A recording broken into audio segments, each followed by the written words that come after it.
What's up, guys? It's Mr. Jones. I just wanted to hop on and make a quick video for Scratch. I know that a lot of you right now are going to be working your way through the code.org course, but I also know that just looking through some of the progress that you guys have made, a lot of you have already finished this. A lot of you have sort of bounced around and worked your way through most of it.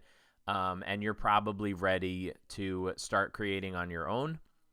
So I just wanted to show you, you probably know a little bit about this from your technology class already, but for those of you either in the younger grades or for those of you who need a little refresher, I just wanted to show you how to get started with Scratch and how to just get a character moving on your screen just to start off, and we'll build on this each week. I'll put up or every couple of days I'll put up a video, and of course we'll be here to answer any questions that you guys have, so don't hesitate to reach out if you have any questions. So to get started real quick, once you've logged on, you click right up here to where it says create, and it brings you into the editor. Once it pops up, you'll notice this probably looks familiar to you, or if it doesn't look familiar to you just yet, over the course of the next few weeks and months, if you get into the block coding, you'll get very familiar with this. So if you look, you can see that it starts you off with a character already, and it opens up so that you can see the motion blocks, and if you scroll all the way through, you'll notice they're changing colors, and we know that that means that there are different categories, right? So as you go through, you can see the looks blocks, sounds, events, control, and as you keep going down, things get a little bit more complicated once you get past like the control part. So we'll work our way down as we're doing this, but to get started, we're just going to get set up and get our sprite moving around. But I don't want to use the sprite that they give us, so I'm going to click on that box and delete it. And now I can go in here. You can make your own sprite if you want. You can also go in to choose a sprite. So if I scroll through, let's see, what do I want? I think I'm going to go ahead and pick the dinosaur.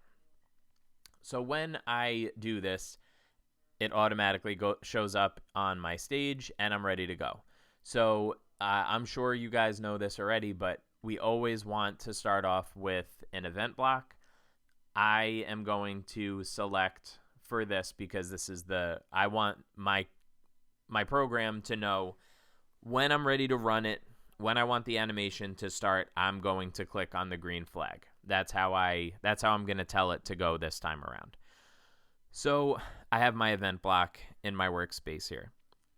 The next thing that I'm going to do is I am going to go to the motion blocks, and I'm going to set up my sprite the way that I want it to start every time I click the green button. I don't want it to move from wherever it ends up at the end of the animation. I want to set up the stage and get it, the way that I want it. So to start off, you'll notice these X and Y coordinates. That just shows you where, and as I move it around, you can see that the numbers are changing. That just shows you where on your screen the sprite is. So I'm going to move my dinosaur over this way, and now I have my coordinates. So X minus 136, which is over towards the left, and Y is 21, so it's a little bit above the middle of the screen, but that's okay.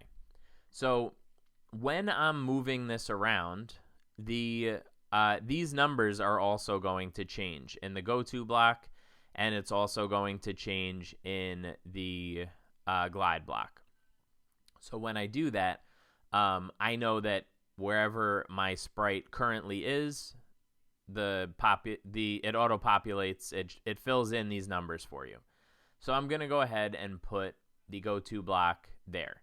This way, whenever I'm ready to get it started, even if for whatever reason in my animation it ends up here, when I go to start it again, it's going to snap back into place.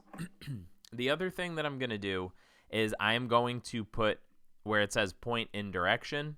If you look here, we can flip it around. If you click on there,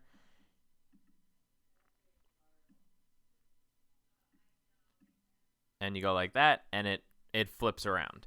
So I want to always know that it's facing in the right direction. So when I click on the green flag, it's going to go into position and it's going to be facing the way that I want. Now, if I put this glide block here, the numbers are the same, right? So it's not going to do anything. In order for it to change, these numbers to change, I could put them in manually and guess where I want it to end up, or I could have it do it for me. I prefer, like most coders, I prefer to let the computer do as much work for me as possible. So I dragged it over. Now you'll notice these numbers changed. It's now X is 141 and Y is 4. So I drag that up. Now when I click the green flag, it's going to start where I wanted it to. It's going to make sure that it's facing in the right direction, and it's going to take 1 second to go from here to there. And if I do that, it works. That looks a little fast to me. It's a little bit choppy, so I'm going to make it 3 seconds instead. So I click on it, and it glides across. Easy enough. Now when it gets there, I want it to turn around and face in the other direction. So I'm going to make it point in minus 90 so that it flips around. And then what I want it to do is I want it to glide back and take the same amount of time back to where it started. So I'm going to put in these numbers manually so I know it ends up exactly where I want. So X is minus 136, Y is 21. So when I click on the green flag now, it should start where I wanted it to in the beginning and facing in the right direction, go across, turn around, and go back to where it started. So let's see if it works. It goes across, flips around, and goes back to where it started. So that's exactly what I wanted it to do. I made sure my code worked correctly and I don't need to fix anything. Now, to make sure that this always works, we always like to check it a couple of times and make sure it runs. So even if I put this dinosaur in the wrong position, if I click the green flag, it should still behave the same way. It should snap over here, go across, turn around, and come back. So let's see if that actually happens. Okay. So now we're good. And I can do other things also. Excuse me. I can also change what it's doing as I go through, but that'll be in a later video where we can change the looks and switch the costume as it's moving. But I think that this is a good start for you guys. After you get one of your characters moving, you know, if you're a little bit new at this, I want to see if you can also add a background. So you can find that over here. Add in a background, get your sprite to move back and forth, and share it with me on Flipgrid, or just take a picture and post it in the Google Classroom. And I look forward to seeing what you guys come up with.